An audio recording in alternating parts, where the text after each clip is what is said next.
दोस्तों, अगर आपको स्टॉक मार्केट सीखना है तो Amazon पर जाकर आप हमारे बुक पढ़ सकते हैं या तो Udemy पे जाकर आप हमारे वीडियो कोर्सेज भी देख सकते हैं।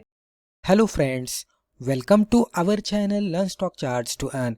दोस्तों, आज की वीडियो में हम एक इंट्राडे ट्रेडिंग की स्ट्रैटेजी देखेंगे जिसमें हम मूविंग एवरेजेस का इस्तेमाल करेंगे और उसके क्रॉसओवर के ऊपर हम ट्रेड करने की कोशिश करेंगे। अभी कुछ लोगों के कमेंट बॉक्स में कुछ सवाल आए थे जब भी हमने प्रीवियस वीडियो बनाया था जिसमें मूविंग एवरेज के क्रॉसओवर का हमने इस्तेमाल किया था कि क्रॉसओवर जब होता है तो प्राइसेस ऑलरेडी ऊपर जा चुके होते हैं, तो वहाँ पे किस तरह से ट्रेड ले। तो ये पर्टिकुलर वीडियो अगर आप पूरा देखेंगे तो आपको समझ में आएगा कि मूविंग एवरेज क्रॉसओवर कब होता है, प्राइसेस की सिचुएशन वहाँ पे क्या होती है और उसके बाद हमें ट्रेड क्या कब लेना है, यानी कि कौन से लेवल पे जाने के बाद हमें ट्रेड लेना है। ये पूरी इन्फॉर्मेशन हम देखेंगे। दोस्तों, यहाँ पे एक बात आपको कहना चाहूँगा कि मूविंग एवरेज के क्रॉसओवर पे भी मल्टीपल स्ट्रैटेजीज रहते हैं। हम मूविंग एवरेज का कॉम्बिनेशन भी अलग अलग तरीके से कर सकते हैं। कोई लोग छोटे छोटे मूविंग एवरेज इस्तेमाल करते हैं, उसके क्रॉसओवर पे अलग अलग स्ट्रैटेजीज बनाते हैं और उसके ऊपर ट्रेड करते हैं। कुछ ट्रेडर्स हायर टाइम फ्रेम के चार्ट ओपन करेंगे और उसके ऊपर हायर ड्यूरेशन के भी मूविंग एवरेजेस डालेंगे और उसके क्रॉसओवर पे अलग अलग स्ट्रैटेजीज बनाकर उसके ऊपर ट्रेड करेंगे। तो कुल मिलाकर मैं कहना चाहूँगा कि अलग अलग मूविंग एवरेजेस का कॉम्बिनेशन हो सकता है, उसके क्रॉसओवर पे ट्रेड हो सकता है और क्रॉसओवर जब भी होता है तो उसके अकॉर्डिंग भी अलग अलग स्ट्रैटेजीज रहती है कि प्राइस एक्शन किस तरह से बन रही है, तो उसके ऊपर अलग अलग स्ट्रैटेजीज भी रहते हैं। तो यहाँ पे मैं उसमें से एक स्ट्रैटेजी आपके साथ क्लियर करने की कोशिश करूंगा कि जहाँ पे हम कुछ मूविंग एवरेजेस लेंगे, एक पर्टिकुलर कैंडलस्टिक की टाइम फ्रेम सिलेक्ट करेंगे और उसके बाद क्रॉसओवर जब भी होता है तो उसके बाद ट्रेड किस तरह से लेना है, जहाँ पे एंट्री, स्टॉप लॉस और टारगेट किस तरह से डिफाइन करना है कि जहाँ पे रिस्क रिवॉर्ड भी मिले और एक्यूरेसी भी मिले। तो ये यहाँ पे हम समझ लेने की कोशिश करेंगे। तो वन बाय वन हम देख लेते हैं। तो पहले हम यहाँ पे डिस्कस करेंगे कि मूविंग एवरेज क्रॉसओवर क्या होता है। अभी अगर आप बिगिनर लेवल के लोग हैं, आपको पता नहीं है कि मूविंग एवरेज क्या है, मूविंग एवरेज क्रॉसओवर क्या है, तो यहाँ पे मैं आपको क्विकली बेसिस पे समझाने की कोशिश करूंगा कि मूविंग एवरेज क्या होता है और उसके क्रॉसओवर पे किस तरह से ट्रेड किया जाता है। अभी मान लीजिए प्राइस चार्ट तो सबको पता होता है कि प्राइस चार्ट मान लीजिए कैंडलस्टिक चार्ट हो सकता है, लाइन चार्ट हो सकता है। हम इस तरह से कंसिडर करते हैं कि ये फर्स्ट डे की क्लोजिंग प्राइस है, फिर ये सेकेंड डे की क्लोजिंग प्राइस है, फिर इस तरह से ये थर्ड डे की क्लोजिंग प्राइस है। इस तरह से क्लोजिंग प्राइसेस जो भी बन रहे हैं उसके पॉइंट्स हम यहाँ पे इस तरह से मार्कआउट कर रहे हैं। इस तरह से हम कंसिडर करते हैं कि ये 5 दिन के हमें क्लोजिंग प्राइसेस मिल गए। अभी जब भी हम ये क्लोजिंग प्राइसेस को इस तरह से कनेक्ट करते हैं तो इस तरह से एक लाइन चार्ट ड्रॉ होता है जो कि प्राइस चार्ट के हिसाब से ड्रॉ होता है। तो हम कह सकते हैं कि ये प्राइस चार्ट है और लाइन चार्ट का इस्तेमाल करके हमने ये प्राइस चार्ट को ड्रॉ किया है, राइट। अभी मूविंग एवरेज क्या होता है, अभी मान लीजिए ये इस तरह से सिक्स्थ डे का है, ये सेवन्थ डे का है। इस तरह से हम कंसिडर करते हैं कि अलग अलग डेज के क्लोजिंग प्राइसेस लेकर हमने इस तरह से 50 डे के क्लोजिंग प्राइसेस लिए और हर एक दिन को क्लोजिंग प्राइसेस को मिलाकर इस तरह से कनेक्ट किया लाइन चार्ट के फॉर्म में। ये प्राइस चार्ट इस तरह से फॉर्म हुआ। अभी मूविंग एवरेज किस तरह से फॉर्म होता है, मान लीजिए हमें 50 का एसएमए ड्रॉ करना है। अब ये 50 दिन के क्लोजिंग प्राइसेस हमारे पास है, हमें क्या करना है, 50 डे का एसएमए चार्ट पे ड्रॉ करना है। तो इसका फॉर्मूला क्या होता है, तो यहाँ से लास्ट 50 डेज की जो भी क्लोजिंग प्राइस है उसका वो एवरेज निकालता है, राइट। अभी एवरेज किस तरह से निकाला जाता है ये थोड़ा मैथमेटिकली आपको पता नहीं होगा तो आप थोड़ा सर्च आउट कर लीजिएगा, आपको पता लग जाएगा।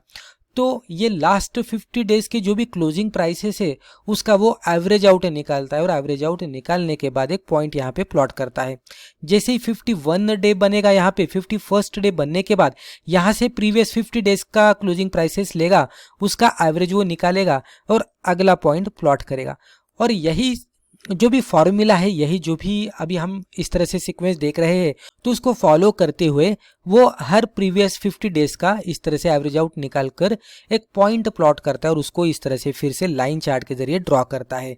तो इसे हम 50 सिंपल मूविंग एवरेज कहते हैं, जो कि 50 डेज के एवरेज के हिसाब से वो पॉइंट ड्रॉ करते करते निकाला था। इसका इतना ही इस्तेमाल होता है कि अभी ये प्राइसेस मैंने एक सिंपली एक ट्रेंड में आपको निकाल कर दी है। मान लीजिए कभी कभी प्राइसेस इस तरह से जिगजैग मोड में बनती है, तो इस तरह की सिचुएशन में हमें कभी कभी ट्रेंड को पता करना मुश्किल होता है या तो एंट्री और एग्जिट करना मुश्किल होता है। तो इस तरह के जिगजैग फॉर्म में जब भी हम 50 एसएमए ड्रॉ करते हैं तो इसको स्मूथ आउट होकर वो इस तरह से ड्रॉ होता है। तो इस तरह से जो भी जिगजैग प्राइसेस रहती है इसको वो स्मूथ आउट करके हमें निकाल कर देता है।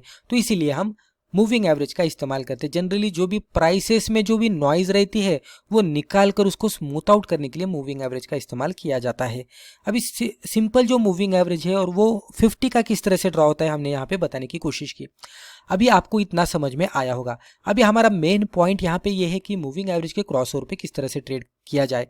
अभी जिस तरह से 50 SMA ड्रॉ होता है उसी तरह से 60 SMA भी ड्रॉ होगा। उसका फॉर्मूला थोड़ा अलग रहेगा, वो प्रीवियस 60 डेज का निकालेगा। उसी तरह से 100 SMA का भी रहेगा, वो प्रीवियस 100 डेज के क्लोजिंग प्राइसेस का निकालेगा। उसी तरह से 200 SMA होता है, राइट। तो जितना भी हम SMA ड्रॉ कर रहे हैं उतने प्रीवियस दिन के क्लोजिंग का वो एवरेज आउट निकाल कर वो ड्रॉ होते रहता है। अभी मान लीजिए हमें क्रॉसओवर पे ट्रेड करना है। अभी यहाँ पे मैं एक स्ट्रैटेजी बताऊंगा, यहाँ पे आगे जाकर किस तरह से ट्रेड करना है वो बताऊंगा, और वो आगे जाकर फर्दर हम एग्जांपल के जरिए भी समझ लेने की कोशिश करेंगे। क्रॉसओवर का इस्तेमाल क्यों होता है? मान लीजिए कोई इस तरह से दो मूविंग एवरेज है। अभी यहाँ पे हम इस तरह से मान लेते हैं कि ये जो नीचे वाला है, ये जो नीचे जाता हुआ दिख रहा है, ये हम कंसिडर करते हैं कि ये 100 SMA है, तो इसको मैं इस तरह से 100 SMA लिखता हूँ। और जो ऊपर वाला जो मूविंग एवरेज है इसमें थोड़ा अलग कलर हम इस्तेमाल करते हैं, और ये जो ऊपर वाला जो मूविंग एवरेज है इसको हम इस तरह से कंसिडर करते हैं कि ये है 50 सिंपल मूविंग एवरेज, तो ये 50 का SMA है।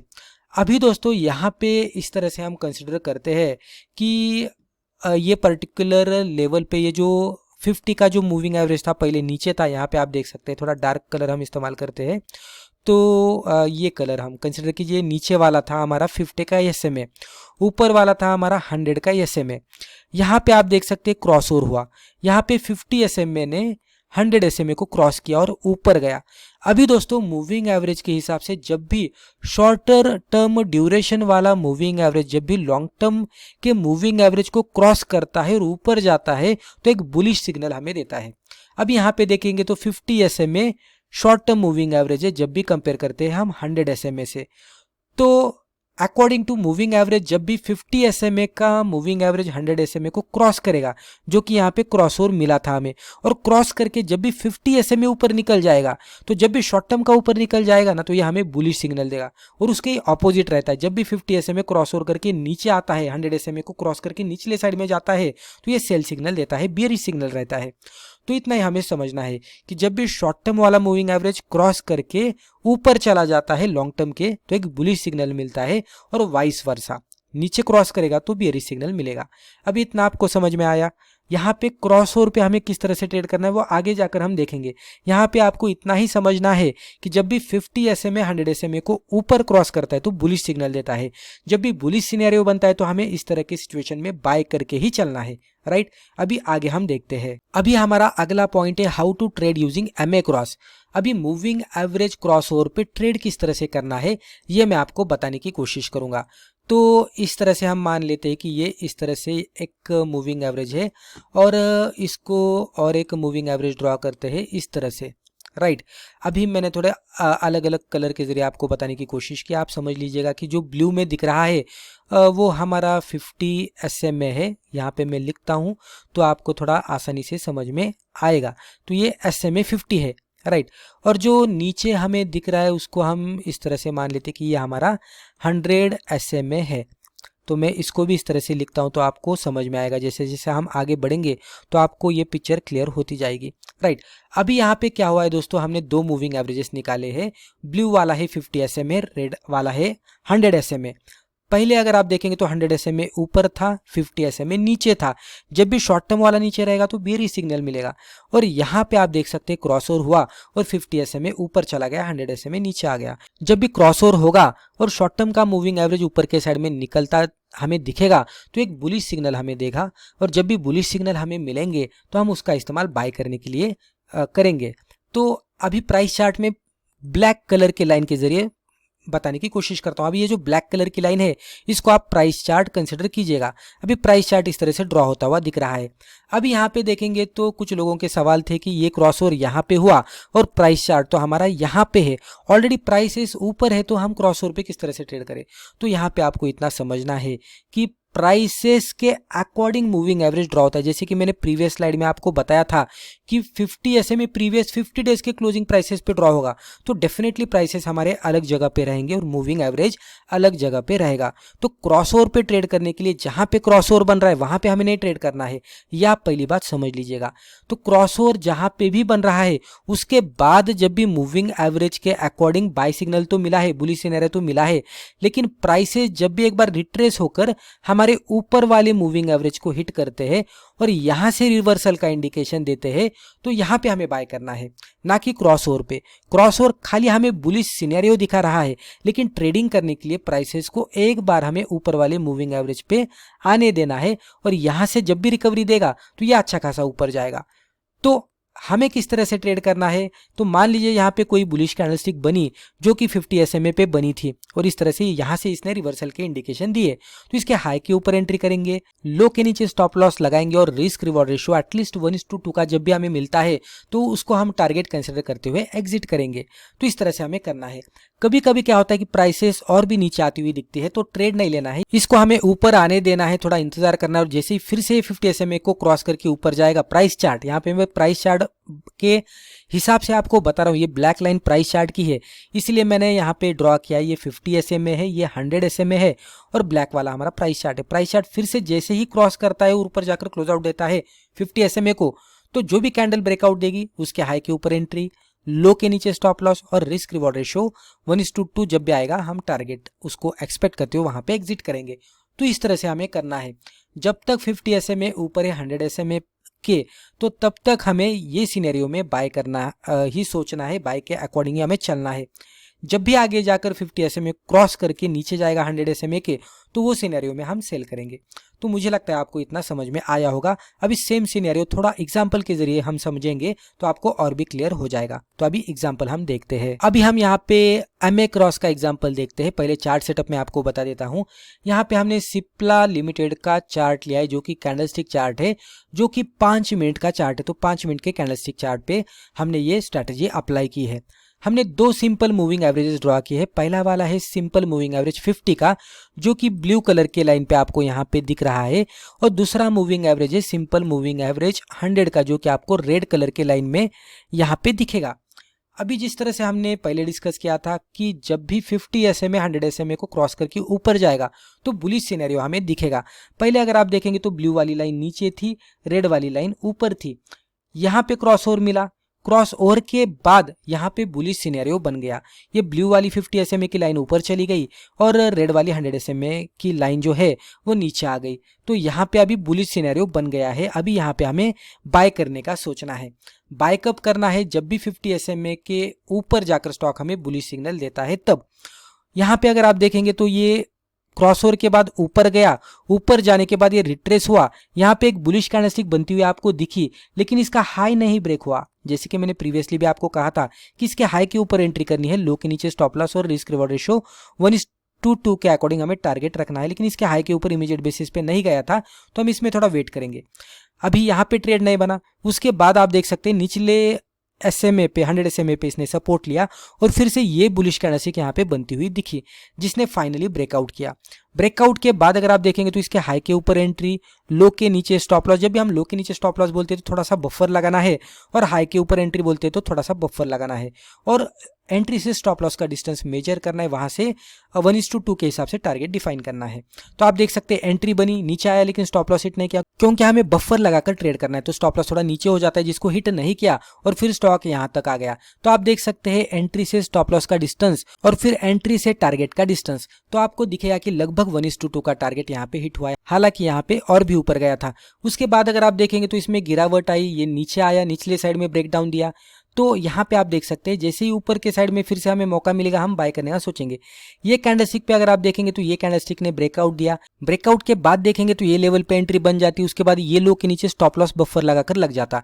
उसके बाद स्टॉक थोड़ा सा ऊपर गया, फिर नीचे आया, लेकिन ये कैंडल की लोअर शैडो बहुत ज्यादा दूर थी, तो इसलिए यहाँ पे भी आप देख सकते हैं लगभग हमारा स्टॉप लॉस हिट होने को आया था, लेकिन हिट नहीं हुआ, क्योंकि बफर के लगाकर लो के नीचे स्टॉप लॉस रहेगा, तो ये लगभग नहीं हुआ। और उसके बाद अगर आप देखेंगे तो ये ऊपर जाकर यहाँ तक हाई बना दिया, राइट। तो यहाँ पे भी आप देख सकते हैं स्टॉप लॉस का डिस्टेंस देखेंगे तो ये लेवल से हमने एंट्री की थी, ये कैंडल क्या है कि ऊपर से ये हमारा स्टॉप लॉस का डिस्टेंस था एंट्री से, और ये हमारा लगभग टारगेट का डिस्टेंस था। तो 1:2 का तो नहीं दिख रहा है, लेकिन डेफिनेटली ये अच्छा खासा 1:2 यानी कि 1.5 के आसपास का रिस्क रिवॉर्ड मिलता हुआ यहाँ पे भी दिखा है। तो इस तरह से हमें ट्रेड करना है। पहले तो क्या करना है, क्रॉसओवर का इंतजार करना है बुलिश सेंटीमेंट बनाने के लिए। जैसे ही बुलिश सेंटीमेंट बनते हैं तो उसके बाद रिट्रेसमेंट का इंतजार करना है, और एक बार फिर से 50 SMA को रिट्रेस तो करता हुआ दिखना चाहिए, या तो उसको फिर से ब्रेकडाउन यानी कि ब्रेकआउट देता हुआ दिखना चाहिए, बुलिश ब्रेकआउट मिलता हुआ दिखना चाहिए।